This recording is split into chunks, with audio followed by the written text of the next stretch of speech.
Hello and welcome back to On the Workbench. For today's project, we're heading out to the local Christmas tree farm to be able to cut down a Christmas tree for my family. Uh, we got to enjoy a beautiful scenic drive out into the woods of beautiful central Illinois as you enjoy the countryside here, and we go down and around the winding road. This is our first experience going out and cutting down a Christmas tree as opposed to getting one from a local Christmas tree lot. Our family generally prefers the natural tree, although you got to keep it watered. Um, but we thought we'd try to be a little more rustic this year and go out and cut down a tree. The weather wasn't quite as delightful as we were hoping for. It was a little wet in the couple days leading up to Thanksgiving and afterwards. So it was a lot more muddy, and there was definitely no snow on the ground, so it wasn't as romantic or picturesque as you might expect. But we still were able to successfully find a tree. As we come up the dirt road here, you can see how muddy this quickly turns at the Christmas tree farm. I'm kind of surprised I didn't see a few vehicles getting stuck in the mud.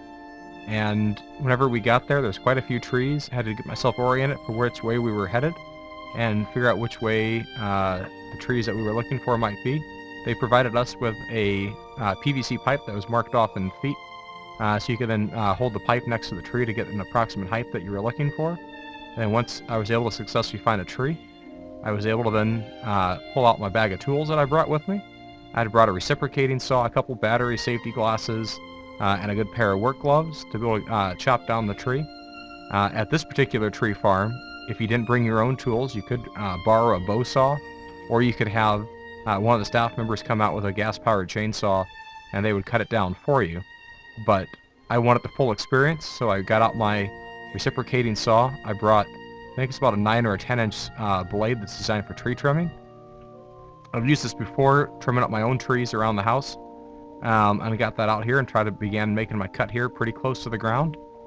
I didn't want to go exactly in the ground and dull the blade by cutting dirt. I want to focus on the wood. Took a couple cuts here to try to get everything right and lined up so I could get the tree to fall away from the camera so that you can see the whole process here. Depending upon where you go, different tree farms may have different rules that allow you to bring your own tools or not. So make sure you check with them ahead of time. At the farm that we went to, I was allowed to bring my own tools. And so I felt really comfortable with what I was doing because I have a lot of experience with my own tools. But if you're thinking about doing this, just go ahead and check ahead of time. Give them a quick phone call. You can see around here all the trees that they had out, from baby trees that they'd replanted for conservation efforts. And they even offered a trailer service to carry it back, and had a nice warming house and cabin that had a local musician playing. Actually, I don't even know what that instrument is, that you could listen to while you paid for the trees. And they had a variety of local merchants selling a variety of homemade crafts and projects. So it was an overall great time for my family to go out here and pick up our tree. If you ever thought about doing it, I'd highly recommend it. It was a fantastic experience. And to you and yours, I wish you guys a Merry Christmas and a happy holidays, and may you be getting lots of projects done and having great times in your shop.